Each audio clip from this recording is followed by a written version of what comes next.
মার্কিন president Donald Trump কি উন্মাদ হয়ে গেলেন? সেধে সেধে একাধিক সংঘাত ও যুদ্ধ তিনি থামিয়েছেন ঠিকই, কিন্তু বিশ্বের বিভিন্ন অঞ্চল দখলবাজি করে বিরক্তিকর পাত্রে তিনি পরিণত হচ্ছেন।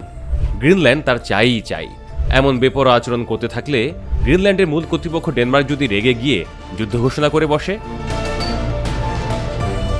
ডেনমার্কের পাশে দাঁড়িয়েছে ইউরোপের দেশগুলো, কিন্তু যুদ্ধ পরিস্থিতি তৈরি হলে যদি ডেনমার্কে একাই লড়তে হয়, তাহলে খুব কম সময়ে টিকতে পারবে মার্কিন যুক্তরাষ্ট্রের মতো দেশের সামরিক সক্ষমতার বিপরীতে। তবু চলুন দেখে নেওয়া যাক দেশটির সামরিক শক্তির সংক্ষিপ্ত চিত্র। সামরিক সক্ষমতা বিশ্লেষণকারী গবেষণার প্রতিষ্ঠান গ্লোবাল ফায়ার পাওয়ারের তথ্য অনুযায়ী সামরিক শক্তিতে 145টি দেশের মধ্যে ডেনমার্কের অবস্থান 45। দেশটির সামরিক বাজেট 722,54,66,250 $। তার সামরিক সদস্য প্রায় 83,000।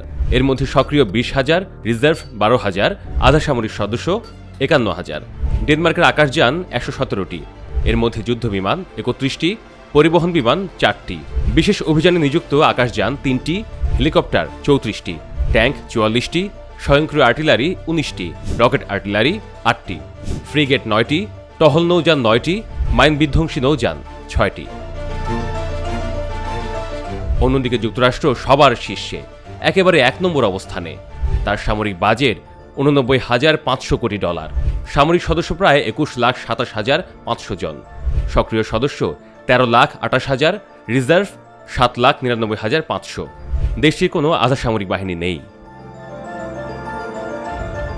যুক্তরাষ্ট্রের যুদ্ধবিমান 1,790টি, পরিবহন বিমান 918টি, তেলবাহী বিমান 605টি, হেলিকপ্টার 5,843টি, ট্যাঙ্ক 4,640টি, স্বয়ংক্রিয় আর্টিলারি 671টি, রকেট আর্টিলারি 641টি, টাউট আর্টিলারি 1,212টি, নৌশক্তির দিক দিয়ে বিমানবাহী রণতরী 11টি, ডেস্ট্রয়ার 81টি, করভেট 26টি, সাবমেরিন 70টি, আর মাইন বিধ্বংসী নৌযান 8টি।